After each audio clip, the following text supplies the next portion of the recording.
All right, so hello, welcome back. So I just got through like an all-day RICO inspection. That's the Real Estate Council of Ontario. Standard thing. They only found a few deficiencies, so not so bad. Now I can get on with my life, but it was, like I said, an all-day thing. So this week we're going to get into some stats from last week that weren't ready yet. So Quebec, East Coast, places like that.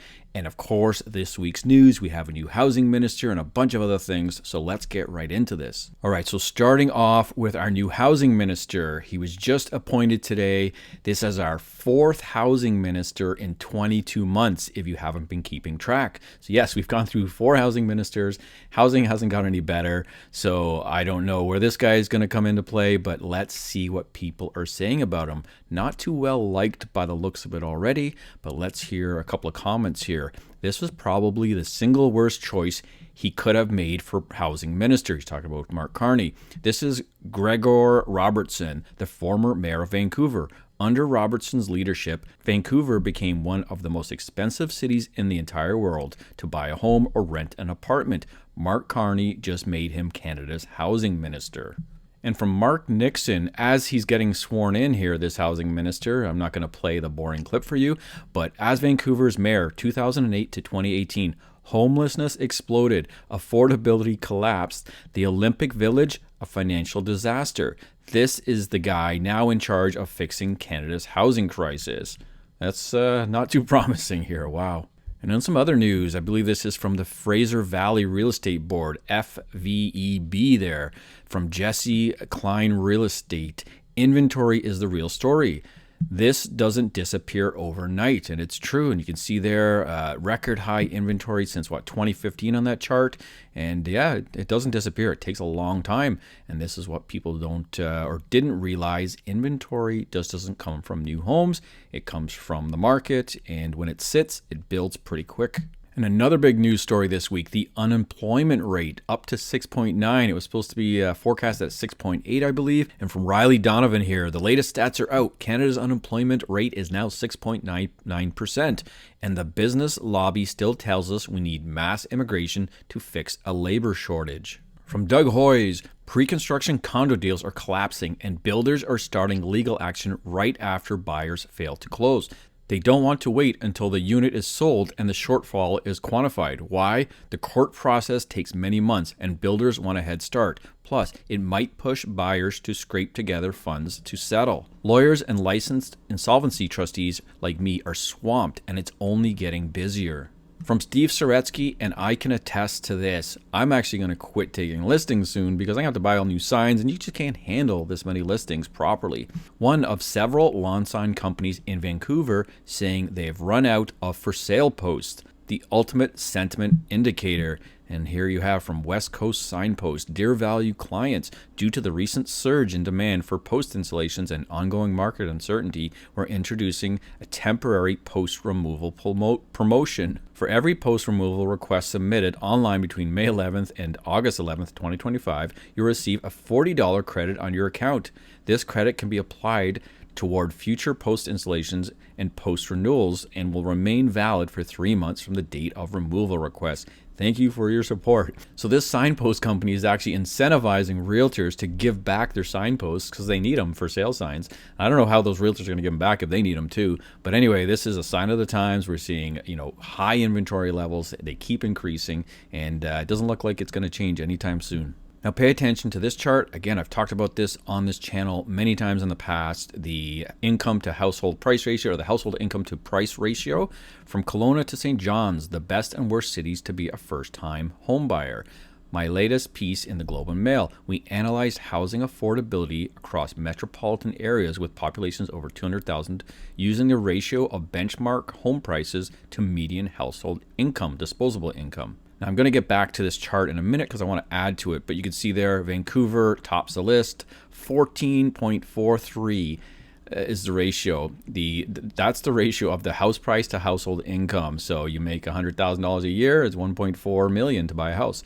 Toronto 11.9 and 12, just under 12, and it goes down the list. At the bottom you have Regina just under 4 times, Edmonton 4.6, Winnipeg 4.95, almost 5. And of course, at the bottom, you have the more affordable places. They're further out, less desirable to live for most Canadians than those bigger cities like Toronto and Vancouver. Now, the long-term average is between 3 and 4. It's actually between 2.5 and 3.5, depending on who you talk to. But that is like a normal range. Once you start getting 4 and above, it becomes unaffordable. And you can see the most affordable one here is pretty much at 4. So Regina is really the only one left that's somewhat affordable at the high end. But I'm going to get back to this chart in just a bit. From Scott Ingram Realtor, you heard it here, folks, right from this newsletter I got from a Toronto agent. I hope May is feeling fresh and full of possibility for you, because over here, the energy is buzzing.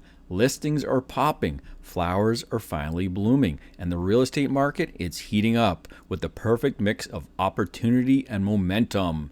So yeah, I don't know if that's a little bit of fear or whatever, but of course it's that language, right? It's heating up, things are popping, things are buzzing, energy's out there. Get out there and buy a house or sell a house, whatever the case may be. From TD Leaker, it was a beautiful day yesterday. I went for a walk through an Oakville neighborhood full of $15 million homes. Never saw a single soul or even heard a dog bark. It's like walking through a bank account.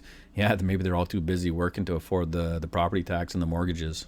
From Daniel Foch, scariest Bank of Canada chart heading ever. And yeah, let's see what it says. A severe and long-lasting global trade war could push the rate of mortgage arrears beyond levels reached in the 2008-2009 global financial crisis. And yeah, if you watch, again, my home buying recipe, this is one of the major things I track, the mortgage arrears and, of course, delinquencies. And this is where their forecast is going. I think the dark blue is kind of, it could be in that range somewhere, but you can see that actual blue line before it. That's where they're pretty much forecasting it's going to happen. They just don't know how high it will go. But again, not unheard of. I see this happening, and look at the trajectory. Once it starts to take off, it goes right up. So again, we are knocking on the door right now of this major delinquency event, and it's right on time, as you know if you watch this channel. This is a good one. Lazy Canadian investor. Be honest. When you were a kid, is this what you thought a $2.1 million home would look like? Yeah, and there it is. I don't know where that place is. I don't want to know where it is, but it's $2.15 million. Probably Toronto or Vancouver, I'm guessing. The issues in the development space are only getting worse. Today we learned one of the largest pre-sale marketing firms in Vancouver has trimmed their headcount by 25%. Only 25%, like they're only selling like 5 or 10% of pre-construction units now. I think they need to trim it a little bit more, if you ask me. All right, now let's get into some statistics from the places I missed last week. And don't tune out yet, because I do have some more charts that are not specific to these areas right at the end. But yeah, so New Brunswick is the only place in here that wasn't ready for April, but somebody asked, so I said I'll include March, or they said include a previous month even if you don't have April. So I did that. So New Brunswick, these are all March stats, but the rest are April. So New Brunswick, and this is month over month here, starting with down just 0.6% month over month from February to March.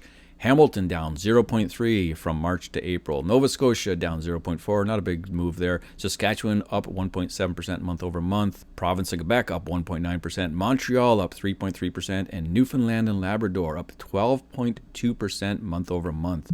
Moving on to the year over year here. So Hamilton down 3.2% year over year. Nova Scotia, they're up 1.7. A lot of these places have seen new highs this year, but we'll get into that in a second. Saskatchewan up 6.2% year over year from last April. New Brunswick from last March up 6.5%. Newfoundland and Labrador up 7.2% from last April. Montreal up 7.8%. And Province of Quebec up 8.7% over last April. Moving on to the dollar change from the peak. Hamilton down $231,000 from their peak. I believe it was 2022. Newfoundland and Labrador down $26,000 from their peak. I think that was this year, but they don't have a big data set, so their average price moves quite significantly from month to month, or it can.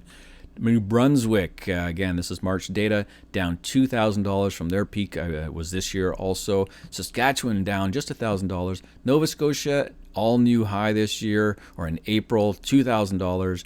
Province of Quebec, all new high by $10,000 in April this year. And Montreal, an all new high at $14,000. Of course, I don't think they got the news flash in Quebec right now. It seems to be they're living in their own world, or at least they want to be. But we'll see how that turns out in 6 to 12 months from now. Looking at in percentages, Hamilton down 22.6%.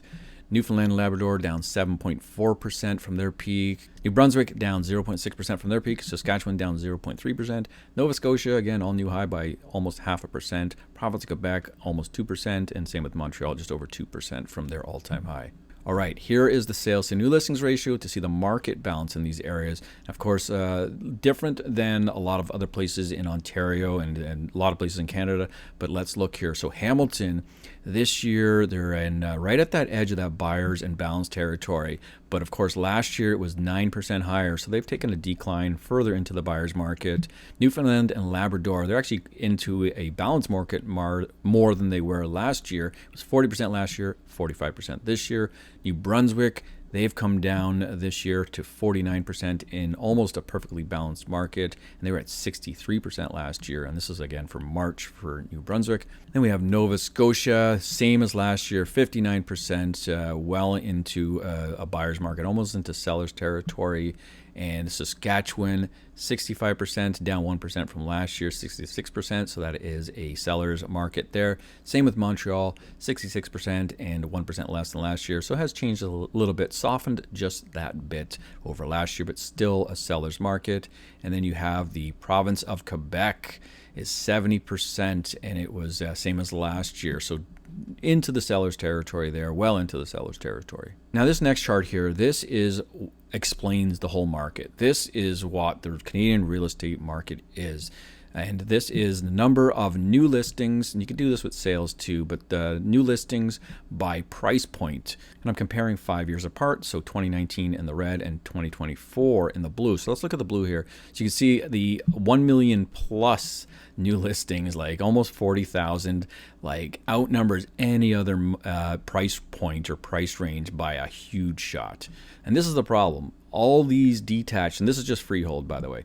So all these freehold listings are 1 million plus, and there's not a lot to choose from in that lower price range. This isn't just GTA. This is all of TREB data. So places like where I am, Niagara and London, Ontario, and Ottawa, and all these places, anywhere that's included on the TREB system, and which these places are.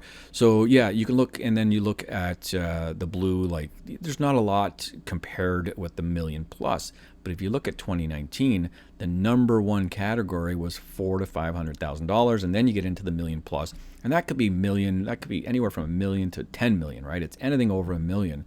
This was 2019. This was great. $400,000 to $500,000 was the most active new listing price point, and then you have all the other ones, right after it.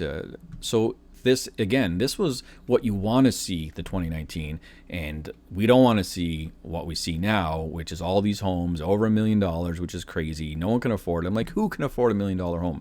If you're moving out of your $800,000 home, maybe. But again, this is a market for people in the market, but it is changing. So hang in there, and I'm sure it will change for the better. Now I want to get back to this chart from the Globe and Mail, and right there at the bottom, it's quoted who it's from. And this was, again, the home price, or the household income to home price ratio, and of course how many times your income is the average house in these regions. So here they are. Now I wanted to add in the peaks, because of course you're seeing these new peaks. You're seeing these new peaks in this year in places like Montreal, Quebec, St. John's. Like, you're seeing these, again, not the major areas like Toronto that have had their booms, but let's add them in here.